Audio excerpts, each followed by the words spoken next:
Golda Meir's stewardship during the 1973 Yom Kippur War has recently become the subject of renewed interest. More than merely juxtaposing her successes and failures against her predecessors and successors, or reciting the unique historical perspective stemming from her service as the nation's first and only female head of government, the Russian-Ukrainian-born immigrant from Milwaukee has taken center stage. She would not blink before President Nixon and Henry Kissinger as the Jewish state plummeted towards disaster, and she's resurfaced as the leader for the ages. Making the point is a historical theatrical perfect storm. The offering generating much of the excitement of the 40th annual Jerusalem Film Festival is Golda, a dramatic and emotional retelling of the 1973 Yom Kippur War as told through the eyes of the former Prime Minister. And filling the lead role as Israel's celebrated political figure is British actress Dame Helen Mirren.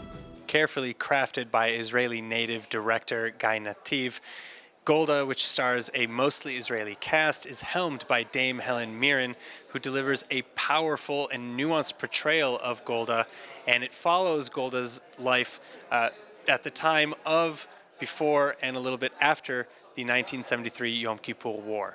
Golda Meir assumed office as Israel's fourth prime minister following the death of Levi Eshkol in 1969, and she served until 1974. Her status as the first woman head of government extending throughout the region, the woman called Golda was only the fourth elected female government leader in the world. Following the Yom Kippur War, Meir was voted out of office and retired from politics due to her poor health and beneath a cloud of perceived failures in managing the conflict. More recently, newly discovered information about her leadership, however, shows how much worse things might have been had she not been in office. Golda Meir being the I would say noble character that she was, because I think she had a profound nobility in her character, understood that as the leader of the country, she had to take responsibility, and she did. Unlike many other leaders who, when things go pear-shaped, start pointing fingers at other people, she never did that. She bore the brunt on her shoulders, and I think it must have been incredibly painful for her. Mirren did an incredible job. She perfectly captured Golda's movements, her diction, and her personality.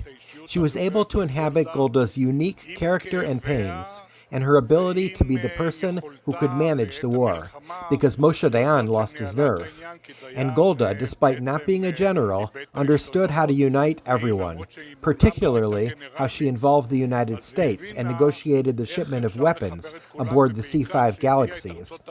As a soldier with the paratroopers, I showed up for the Yom Kippur War with an Uzi, and instead received an M16.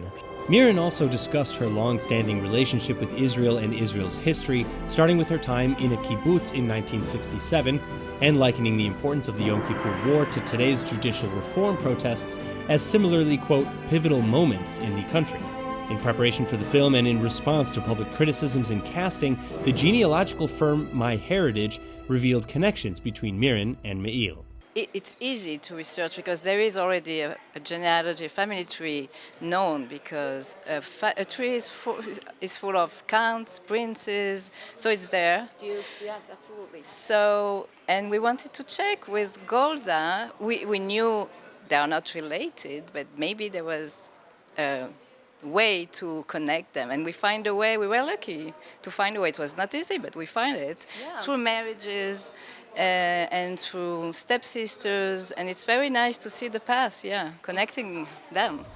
Moreover, MyHeritage discovered that the same path that connects Mirren to Meir even more closely connects Mirren to Israel's first and seventh presidents, Dr. Chaim Weizmann and Ezer Weizmann. But returning to Mirren's connection to Meir, Israeli Oscar-winning director Guy Nativ consistently offered unequivocal support, saying he immediately saw within Mirren a Jewish soul when they met during casting. We know that if we research enough, then everybody's connected. Reporting for the Media Line from the 40th Jerusalem Film Festival, I'm Aaron Porras.